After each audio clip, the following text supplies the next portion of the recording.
Okay, we've come to the end of another night of working on living the Isetta dream. That's right, 1957 Isetta 300.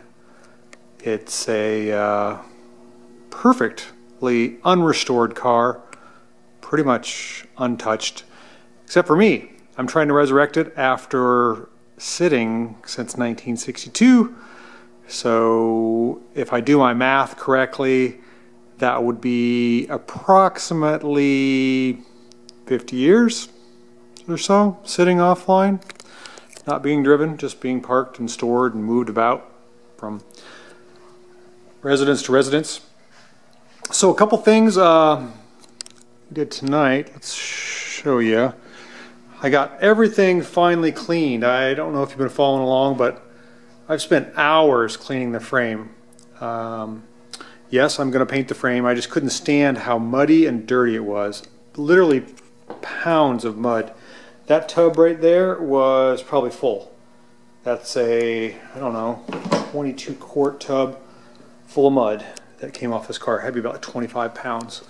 So you can see I've got stuff masked, and I'm ready to put my first coat of epoxy primer on just the first half of the frame. I'm going to do about to the battery box forward, just so I can get my wheel bearings and my backing plates and my brakes on, my master cylinder mounted, that type of thing.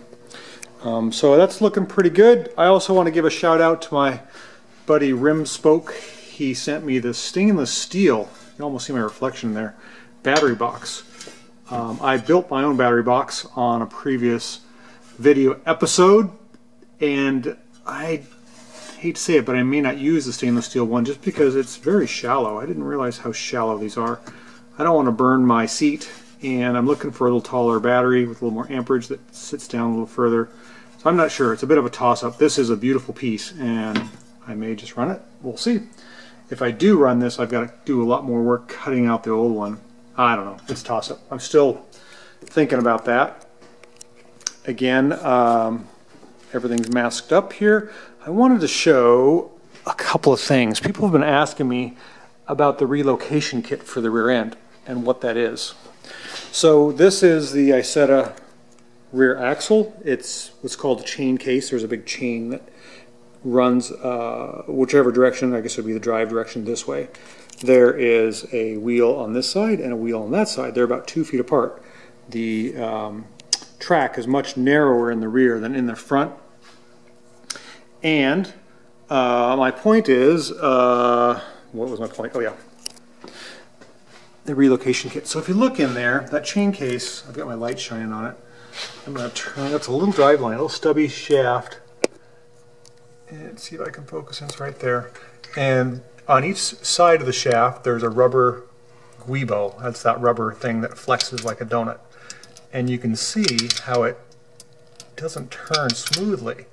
It's actually out of a line. So if I was to explain this, this shaft is tipped this way, probably 15 or 20 degrees. It's not straight. If it was straight, this guibo would be a completely round donut, and you can see the flex there. I don't know why they designed that, but that causes resistance. In other words, the engine doesn't have a lot of power, and it's got to overcome the resistance of those guibos because the drive line is at an angle. So the relocation kit, what it does is it comes with a shorter link. Let's see here, I can show you that link. This link here is a rubber link that's shorter, and then I take out the springs, which is a spring pack here, and we re-drill them. So the whole axle assembly is basically shifted forward a little bit, like an inch or two.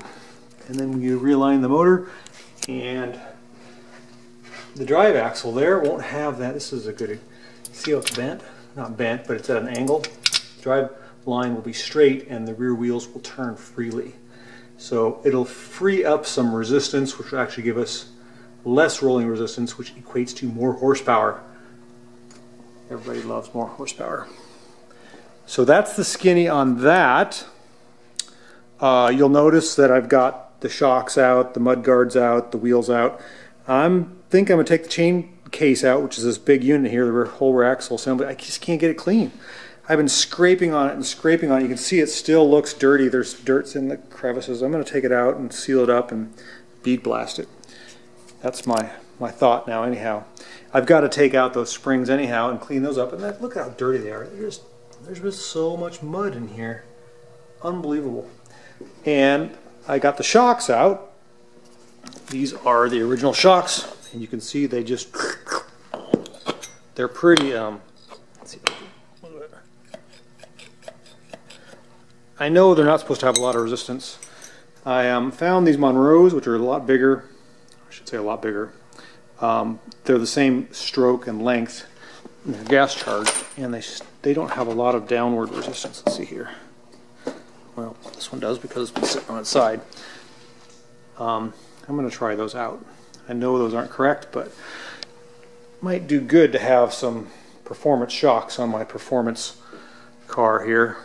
If I don't like them, I can always switch them out. But I tried to clean up those old shocks, but they're just, I don't think it's worth it. And I did clean up the backing plates. They're hanging right here. Got some flash rust that's starting. These are the front backing plates and the bearing seal retainers for the front. So I'm going to epoxy paint those and clear coat those and then put those on and start putting this thing back together. I'm anxious to drive it. And time is ticking and summer is not that far away. So thanks for watching and keeping up on living the Isetta dream. Next time you should see more progress. Thank you for watching.